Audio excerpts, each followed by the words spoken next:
नमस्कार साथियों, SK tutorial में आपका स्वागत है।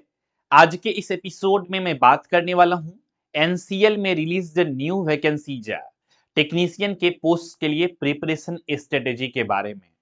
आप सभी लोग जानते हैं कि इसका वैकेंसीज को रिलीज कर दिया गया है। 17 अप्रैल से फॉर्म फिलअप स्टार्ट हो चुकी है और इसके लास्ट डेट जो है फॉर्म को अप्लाई करने का वो 10 मई 2025 रखी गई है। तो आज के इस एपिसोड में हम लोग इसी वैकेंसीज के बारे में कुछ बेसिक बातें करेंगे। साथ ही साथ ज्यादातर जो मैं इंपॉर्टेंट बातें शेयर करने वाला हूं वो इस एग्जामिनेशंस की प्रिपरेशन स्ट्रेटेजी को लेकर के, किस तरह से आप सभी लोग प्रिपरेशंस कर सकते हैं बहुत ही बेहतर ढंग से, इसके बारे में हम लोग समझेंगे सभी बातों को। तो अगर आप सीरियस कैंडिडेट हैं और चाहते हैं कि सिलेक्शंस लेना है अच्छे से प्रिपरेशंस करके, तो पूरा इस वीडियोस में लास्ट तक बने रहिएगा। हर एक बातें इंपॉर्टेंट है, चीजों को अच्छे से समझिए, सुनिए और देखिए इस वीडियोस को। तो सबसे पहले एक बार रिकैप, यानी कि मैं एक बार इस वैकेंसीज के बारे में बेसिक बातें बताना चाहूंगा, क्योंकि हो सकता है आप हमारे इस वीडियोस में पहली बार आए होंगे और मुझे भी पहली बार देख रहे होंगे। मे बी कुछ कैंडिडेट ऐसे भी होंगे और मे बी कुछ कैंडिडेट ऐसे भी होंगे जो हमें पहले तो देखे हैं लेकिन इस वैकेंसीज के बारे में पहली बार नाम सुन रहे हैं। तो इसके बारे में बेसिक बातें बता देता हूं। देखिए, ये एनसीएल में वैकेंसीज आई है, कोल इंडिया लिमिटेड के अंदर है और बेसिकली ये पीएसयूज ही है और इसमें टोटल 200 पोस्ट के लिए वैकेंसीज को रिलीज किए गए हैं। इसका जो एलिजिबिलिटी क्राइटेरिया रखा गया है वो 10th प्लस आईटीआई रखा गया है। आईटीआई आप इलेक्ट्रिशियन ट्रेड से हो सकते हैं, वेल्डर ट्रेड से हो सकते हैं और भी एक आध ट्रेड के कैंडिडेट एलिजिबल हैं फॉर्म को अप्लाई करने के लिए। एग्जामिनेशन डेट अभी नहीं बताई गई है, लेकिन आमतौर पे जो इस तरह के पीएसयूज में वैकेंसीज आते हैं तो अप्रॉक्स में 90 डेज का बेसिकली टाइम दिया हुआ रहता है कि एग्जामिनेशन होने का।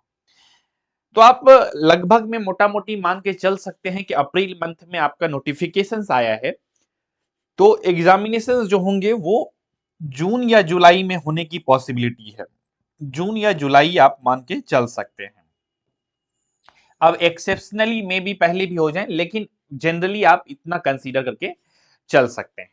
अब इसके अकॉर्डिंग आपको अपना प्रिपरेशन स्ट्रेटेजी, अपना स्टडी का टाइम टेबल सब कुछ बनाना होगा। लेकिन ऐसे में आप सभी को ये भी लग रहा होगा कि अभी सर वैकेंसीज अलग अलग जगहों पर भी आ रहे हैं और हमने आईटीआई किया हुआ है।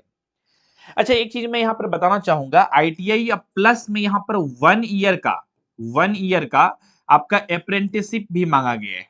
ठीक है, तो अगर आपके पास अप्रेंटिसशिप है 1 ईयर का, तभी आप अप्लाई कर पाएंगे इस पोस्ट के लिए फॉर्म को। ठीक है, अच्छा, अब यहाँ पर इंपॉर्टेंट बातें कुछ चीजें समझ लेते हैं। देखिए, एनसीएल जो है, आप क्वेश्चन पूछ सकते हैं कि सर एनसीएल में ऐसा क्या खास है, फॉर्म को क्यों भरें। थोड़ा सा मैं क्लियरिफिकेशन देना चाहता हूं, थोड़ा सा मोटिवेशन भी आ जाएगा इससे जो चीजें हैं। देखिए, सबसे पहले तो ये पीएसयूज है, ये आप सभी को पता है। ठीक है, कोल इंडिया के लिमिटेड आता है, अंदर आता है और हमने मिनी रत्न, नवरत्न और ये सभी चीजें बहुत अच्छा से एक वीडियोस में आप लोगों को समझाया है ना। तो फिलहाल यहाँ पर हम लोग समझते हैं कि ये जो टेक्नीशियन के लिए वैकेंसीज रिलीज की गई है, तो इसमें जो सैलरी रहता है वो पर डे का आपका लगभग में 583 रुपया 70 पैसा रहता है पर डे का। आप सोच लीजिए, तो मंथ का आप इस हिसाब से जोड़ लीजिए। ये सैलरी आपका ट्रेनिंग पीरियड में रहेगा और आफ्टर द ट्रेनिंग सैलरी बढ़ जाता है। अच्छा, आप कहेंगे कि सर इतना ज्यादा सैलरी क्यों रहता है। इतना ज्यादा सैलरी इसलिए रहता है ये, क्योंकि कोल इंडिया लिमिटेड, यानी कि ये जो है ना एक्सकेवेशन डिपार्टमेंट, यानी कि उत्खनन विभाग में, यानी कि जहां पर कोयले की खुदाई हो रही है वहां पर आपका ड्यूटी लगता है। तो थोड़ा सा जॉब चैलेंजिंग रहता है, आप धूल मिट्टी में बेसिकली कह सकते हैं इन्वॉल्व रहते हैं ड्यूरिंग द वर्क आवर। तो इस वजह से यहाँ पर थोड़ा सा आपका जो कह सकते हैं रिम्यूनरेशन कह लीजिए या फिर सैलरी थोड़ा सा ज्यादा रहता है as comparison to other PSUs. लेकिन जॉब है तो बहुत सारे बच्चे यहाँ पर अट्रैक्ट होते हैं ड्यू टू द सैलरी भी। Understood this things. चलिए, तो ये सब बेसिक बातें हो गई और एलिजिबिलिटी क्राइटेरिया भी आप लोगों ने समझ लिया। तो अब बात आती है कि सर फॉर्म अप्लाई करेंगे हम लोग, तो फॉर्म बिल्कुल आप लोग अप्लाई कर दीजिए। हमने आपको स्टार्टिंग में ही बताया है। इसका जो फॉर्म अप्लाई करने का स्टार्टिंग डेट है वो क्या था, 17 अप्रैल से फॉर्म इसका स्टार्ट हो गया है, ठीक है, 2025। और लास्ट डेट जो है वो 10 मई है। और इसका हमने नोटिफिकेशंस को ऑलरेडी पढ़ के आपको डिटेल में वीडियोस को बनाया है, यूट्यूब पे अवेलेबल है, आप चाहें तो उसे भी देख सकते हैं। और हमें जानकारी भी है चीजें, क्योंकि अभी रिसेंटली हमने वीडियोस को बनाया है, तो सब कुछ याद ही है, बेसिक बेसिक बातें जो इस नोटिफिकेशन से रिलेटेड है। टोटल 200 पोस्ट के लिए वैकेंसीज आए हुए हैं, ये भी हमने ऑलरेडी बातें कर लिया है, तो वैकेंसीज ठीक ठाक है, अगर आप चाहें तो अच्छे से प्रिपरेशन कर सकते हैं। सबसे बड़ा प्लस पॉइंट क्या है कि इस वैकेंसीज के लिए आपको जो है सिलेबस दिया गया है, सिलेबस दिया गया है। और जब हम लोग बात करते हैं किसी भी एग्जामिनेशंस के प्रिपरेशंस के बारे में, तो हम लोग उस एग्जामिनेशंस के सिलेबस और एग्जाम पैटर्न को समझने का प्रयास करते हैं। और ये एकदम सही है। अगर आप किसी भी एग्जामिनेशंस में चाहते हैं कि सिलेक्शन हो आपका, तो आपको उस एग्जामिनेशंस का एग्जाम पैटर्न और सिलेबस से बहुत क्लियर रहना होगा, तभी आप सिलेक्शन ले सकते हैं। तो सिलेबस और एग्जामिनेशन पैटर्न दोनों ही चीजों के बारे में बातें करेंगे हम लोग, ठीक है। तो देखिए ध्यान से समझिएगा, इस जो वैकेंसीज आया है एनसीएल में, इसमें एक चीजें बहुत अच्छी बातें हैं कि सिलेबस और एग्जाम पैटर्न दोनों ही चीजें बहुत ही क्लियरिटी के साथ आप सभी से शेयर किया गया है। सिलेबस तो आपको इसके नोटिफिकेशंस में मिल जाएगा। एग्जाम पैटर्न की अगर हम लोग बात करें, तो इसके एग्जामिनेशन पैटर्न में दो सेगमेंट होंगे। सेगमेंट 1 या फिर सेक्शन ए मैं बोल दूं अगर इसे, तो सेक्शन ए जो रहने वाला है उसमें आपका रहेगा 70 क्वेश्चन रहेगा, ठीक है। और सेक्शन बी जो रहेगा इसमें आपका 30 क्वेश्चंस रहेगा। और ये 30 क्वेश्चन जो रहेगा आपका जनरल एप्टीट्यूड, या कह लीजिए इसको नॉन टेक्निकल पार्ट कह सकते हैं, इसको क्या रहेगा, नॉन टेक्निकल पार्ट। और ये 70 क्वेश्चन जो रहेगा ये आपका टेक्निकल से रहेगा, यानी कि आपने जो आईटीआई जिस ट्रेड से किया है, ट्रेड रिलेटेड आपसे क्वेश्चंस पूछे जाएंगे 70 क्वेश्चन। और एक खास बात है कि इस एग्जामिनेशन में निगेटिव मार्किंग नहीं है, तो यहां पर बोल सकता हूं मैं इसे no negative marking.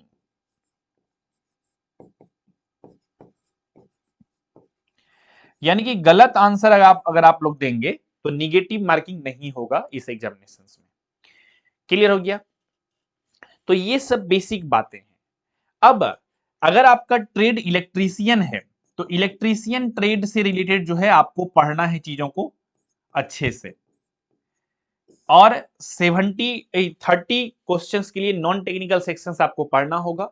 Non technical में आपको क्या क्या चीजें आएंगी, नॉन टेक्निकल सेक्शंस में आपको यहां पर देखने को मिलेगा बेसिकली जनरल रीजनिंग हो गया, जनरल अवेयरनेस हो गया, जीके हो गया, है ना।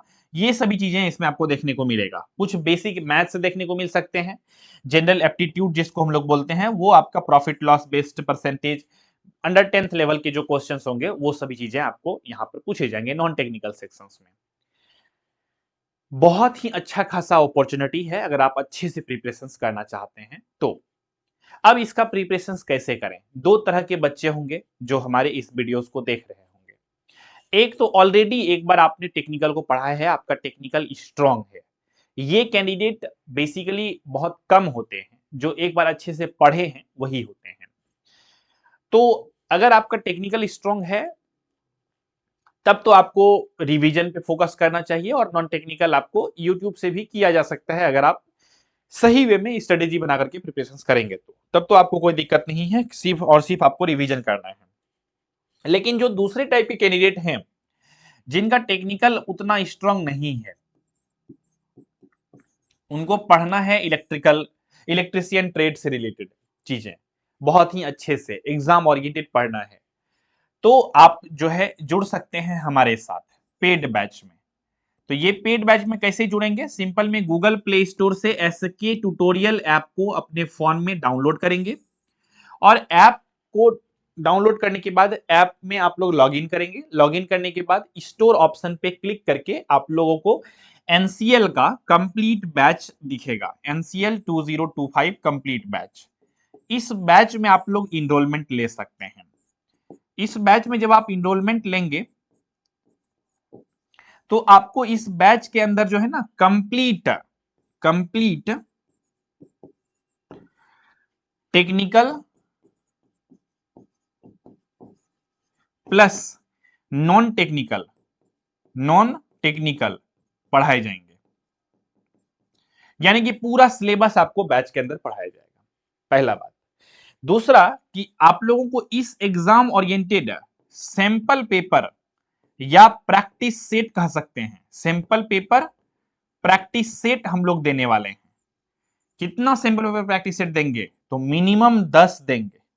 ठीक है, कि आप लोग क्लास कर लिए, क्लास करने के बाद 10 सैंपल पेपर या प्रैक्टिस सेट दिए जाएंगे। इससे आपको एक आइडिया लग पाएगा कि क्वेश्चन किस प्रकार से एग्जामिनेशंस में आ सकते हैं, एग्जामिनेशंस के पैटर्न क्या होंगे, और ट्रेड रिलेटेड आप अपने आप को स्ट्रांग बना सकते हैं ऑब्जेक्टिव क्वेश्चंस को सॉल्व करके। उम्मीद करता हूं ये चीजें यहां तक समझ में आ गई होगी। बैच से रिलेटेड अधिक जानकारी के लिए आप लोग चाहें तो हमारे एडमिशन हेल्पलाइन नंबर पे भी कॉल करके जानकारी ले सकते हैं। हमारा एडमिशन हेल्पलाइन नंबर है 7903200795। इस नंबर पे भी कॉल करके जानकारी आप सभी लोग ले सकते हैं। आप चाहें तो इसका स्क्रीनशॉट ले लीजिए, अगर आपको नंबर देखने में कोई प्रॉब्लम हो रही है लिखने में, तो आप चाहें तो यहां से नोट डाउन भी कर सकते हैं। ये सभी चीजें हैं। ठीक है, बैच को स्टार्ट कर दी गई है। कब स्टार्ट कर दी गई? जब इसके वैकेंसीज आए थे 17 अप्रैल को, तभी से ही। तो आप लोग अपना प्रिपरेशंस को शुरू करना चाहते हैं स्टार्टिंग से, तो स्टार्टिंग से शुरू करिए। अदरवाइज हमने तो देखा है कि बहुत सारे कैंडिडेट ऐसे भी हैं जो लोग तब प्रिपरेशंस करना शुरू करते हैं जब एडमिट कार्ड रिलीज हो जाता है। तो एडमिट कार्ड रिलीज होने के बाद बैच में जब आप इनरोलमेंट लेते हैं तो वो बेसिकली आपके लिए उतना इफेक्टिव नहीं हो पाती है चीजें, और बाद में फिर वीडियोस के कमेंट सेक्शंस में आकर के आप लोग लिखते हैं, इस तरह के कैंडिडेट जो लोग एडमिट कार्ड आते हैं तब बैच में इनरोलमेंट लेते हैं, कि क्वेश्चन एग्जामिनेशंस में नहीं आए। अरे भाई, आप जुड़े ही थे एग्जामिनेशन बैच में कब? जब एडमिट कार्ड रिलीज हो गया। तो आप 4 दिन 5 दिन में क्या पढ़ लेंगे? बैच के अंदर की चीजों को पढ़ेंगे तब तो पता चलेगा कि आपको क्या बैच पढ़ाए गए थे और क्या एग्जामिनेशन में आए। तो पूरा चीजों को अगर आप लोग अच्छे से देखेंगे, अच्छे से पढ़ेंगे स्टार्टिंग से, तो आपके लिए पूरा फायदेमंद रहेगा। तो अगर आप रियल में चाहते हैं कि सिलेक्शन हो आपका, तो आपको मेरे ख्याल से जरूरी नहीं है कि हमारे एसके ट्यूटोरियल के कोर्सेज को ही आप परचेज करें। आप कहीं और भी अगर आपको बेहतर लगता है तो वहां से भी परचेज कर सकते हैं। लेकिन अगर आपको क्वालिटी वाइज देखना है चीजों को, आपको एग्जाम ओरिएंटेड प्रिपरेशन करनी है, तो आप लोग जरूर हमारा कोर्स को परचेज कर सकते हैं। प्रोसेस हमने बता ही दिया है, ये सभी चीजें हैं। अब प्रिपरेशंस करने के लिए जो यहाँ पर बातें करूं, क्योंकि हमने स्टार्टिंग में ही आप सभी को बताया था कि कैसे करें तैयारी बेहतर ढंग से। तो हमने बताया अभी कुछ देर पहले आप सभी को कि किसी भी एग्जामिनेशंस का प्रिपरेशंस के लिए आपको जो है बेस्ट स्ट्रेटेजी जो होता है वो होता है उस एग्जामिनेशंस का सिलेबस। ठीक है, तो उस एग्जामिनेशंस का सिलेबस को अगर आप देख लेते हैं, और दूसरा चीजें होता है PYQ, previous year question paper. तो इसका प्रीवियस ईयर क्वेश्चन पेपर पे अभी हमने एनालिसिस नहीं किया है, आई थिंक है या नहीं है, इसको एक बार चेक करवाऊंगा। अगर मिल जाएंगे तो आप लोगों को प्रीवियस ईयर क्वेश्चन पेपर भी सॉल्व करवाऊंगा। ठीक है, तो इसके लिए आप लोग निश्चिंत रहिएगा। तो सिलेबस और प्रीवियस ईयर क्वेश्चन पेपर आपको प्रिपरेशन का डायरेक्शन देता है कि आपको प्रिपरेशन किस तरह से करनी है। ठीक है, तो आपको कौन बताता है प्रिपरेशन किस तरह से करनी है? Previous year question paper. और सिलेबस बताता है कि आपको क्या क्या चीजें पढ़नी है। समझ रहे हैं बात को? तो इसीलिए ये दोनों चीज जब चालू रहेगा आपका, ये दोनों चीजें आपको पता रहेंगे, सिलेबस और पीवाईक्यू, तो ये आपका एक तरह से कह सकते हैं गाड़ी के हेडलाइट की तरह काम करता है। जब किसी भी गाड़ी का दोनों हेडलाइट ऑन रहता है तो रास्ता पूरा क्लियर साफ साफ दिखता है कि नहीं दिखता है? अभी बताइए। तो उसी प्रकार से जब आप किसी भी कॉम्पिटिटिव एग्जामिनेशंस का प्रिपरेशंस कर रहे हैं, तो उस एग्जामिनेशंस का सिलेबस और प्रीवियस ईयर क्वेश्चन पेपर दोनों ही चीजें अगर आपके स्टडी टेबल पे हो तो आपका बात बन सकता है। आपको बहुत अच्छा से रास्ता साफ साफ दिखाई पड़ेगा कि क्या पढ़ना है, कितना पढ़ना है, किस तरह से पढ़ना है। और अक्सर विद्यार्थी यही गलती करते हैं कि सिर्फ और सिर्फ अगर पेड बैच में जुड़े तो सिर्फ पेड बैच के ही भरोसे रह जाएंगे। अगर यूट्यूब से प्रिपरेशन करना है तो सिर्फ यूट्यूब के भरोसे ही रह जाएंगे। किसी एक टीचर की वीडियोस को नहीं देखेंगे, कभी उस टीचर का वीडियोस को देखेंगे, कभी उस टीचर का वीडियोस को देखेंगे। मैं ये नहीं कह रहा कि आप अलग-अलग टीचर्स की वीडियोस को नहीं देखिए।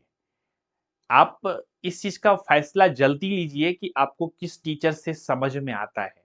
जिस टीचर से समझ में आता है, उस टीचर को पूरा लास्ट तक पढ़िए, उसको उनको देखिए। देखिएगा आपका सिलेक्शंस होगा।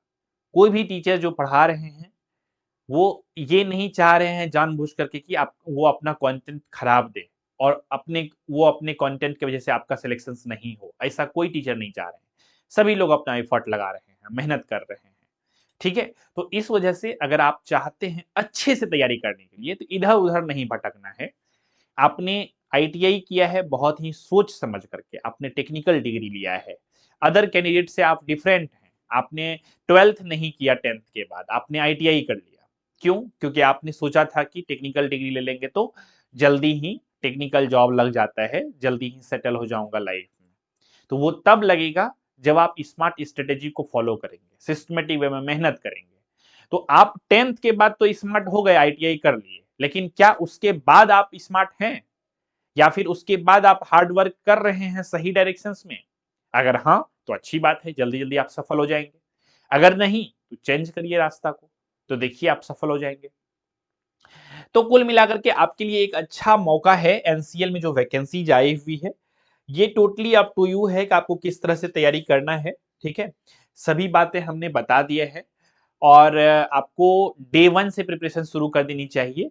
थोड़ा-सा मैं बैच के बारे में बता देता हूँ, कुछ और एडिशनल इन्फॉर्मेशंस जो है जैसा कि हमने बताया कि एसके ट्यूटोरियल ऐप को आपको गूगल प्ले स्टोर से डाउनलोड करना है। बैच चूँकि स्टार्ट कर दी गई है, तो आपको स्टार्टिंग से पढ़ाए जा रहे हैं। इलेक्ट्रीशियन जो ट्रेड है, इस ट्रेड से रिलेटेड जितना भी सिलेबस है, वो पढ़ाया जाएगा।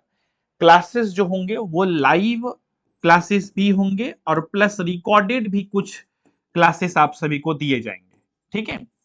तो पूरा आप टेक्निकल भी पढ़ सकते हैं, नॉन टेक्निकल भी पढ़ सकते हैं और अच्छे से अपना तैयारी को कर सकते हैं। तो उम्मीद करता हूं मैं आप सभी चीजों को समझ गए होंगे। किसी भी प्रकार का डाउट, क्वेश्चन, कंफ्यूजन है तो आप लोग जो है हमारे एडमिशन हेल्पलाइन नंबर पे कॉल करके जानकारी ले सकते हैं। हमारा एडमिशन हेल्पलाइन नंबर है 7903200795। इस नंबर पे कॉल करके जानकारी ले सकते हैं और या तो आप इस वीडियो के कमेंट सेक्शंस में भी लिख सकते हैं। तो उम्मीद करता हूं सभी चीजें समझ में आ गई होगी। तो इसी विचार के साथ रखते हैं आज के इस एपिसोड में बस इतना ही। वीडियो पसंद आया तो इस वीडियो को लाइक कर दीजिए। चैनल पे नए हैं तो इस चैनल को सब्सक्राइब कर लीजिए फॉर मोर वीडियोस के नोटिफिकेशंस को पाने के लिए। नमस्कार।